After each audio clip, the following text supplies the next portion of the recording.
비상계엄을 선포합니다.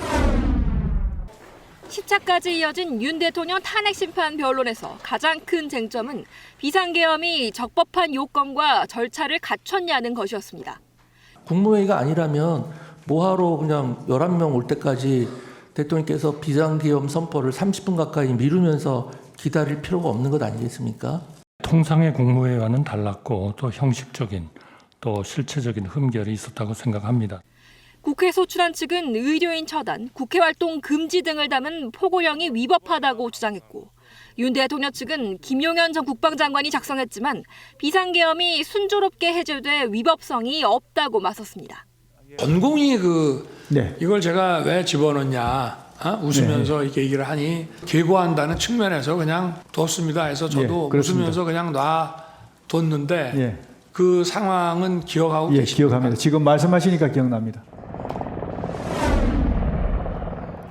윤 대통령이 계엄 해제 요구한 가결을 막기 위해 국회를 봉쇄하고 정치인 체포를 지시했는지 역시 쟁점이었습니다.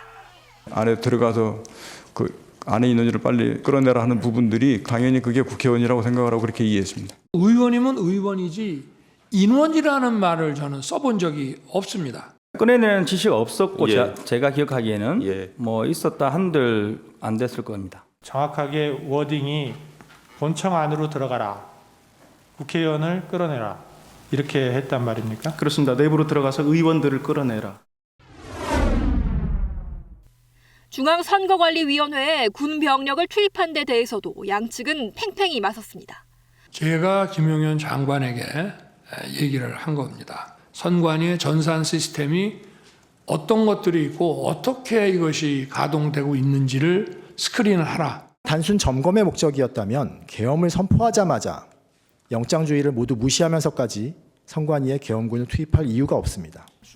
윤 대통령 측은 부정선거 의혹을 검증하려 계엄을 선포했다고 주장했지만 의혹을 뒷받침할 결정적인 증거는 탄핵 심판 내내 나오지 않았습니다. KBS 뉴스 강푸른입니다. 윤 대통령 탄핵 심판 변론 절차가 다음 주 화요일 25일에 마무리됩니다. 국회가 윤 대통령 탄핵 소추안을 가결한 지 73일 만입니다. 헌법재판소는 모두 10차례 변론 기일을 통해 증인 16명을 신문하며 집중 심리를 이어갔습니다. 이제 남은 건 사실상 국회 탄핵 소추단과 윤 대통령 측의 최후 진술뿐입니다. 그날은 증거 채택이 되었으나 증거 조사를 하지 않은 증거 조사를 포함하여 양측 대리인들의 종합변론과 당사자의 최종 의견 진술을 듣는 절차를 진행하겠습니다. 헌재는 다음 주 마지막 기일 때 양측 대리인에게 각각 2시간씩 종합 변론 기회를 준 뒤 정청래 국회 탄핵소추위원과 윤석열 대통령으로부터 시간 제한이 없는 최종 의견 진술을 듣습니다. 변론 절차가 다 끝나면 철저한 보안 속에 재판관 평의를 이어가고 마지막 평의에서 각 재판관 의견을 최종 취합하는 평결 절차를 거치게 됩니다. 그 다음 주심 재판관 주도로 결정문을 쓰고 선고 기일을 잡게 됩니다. 앞서 노무현 전 대통령은 변론이 끝난 뒤 14일, 박근혜 전 대통령은 11일 뒤 선고가 이뤄졌습니다. 유일한 변수로는 마은혁 재판관 후보자의 선고 전 취임 가능성이 꼽히는데 이번 사건은 8인 체제에서 심리를 이어온 만큼 마 후보자가 선고에 참여할 가능성은 낮습니다.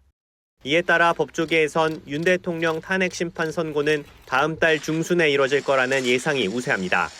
KBS 뉴스 김태훈입니다.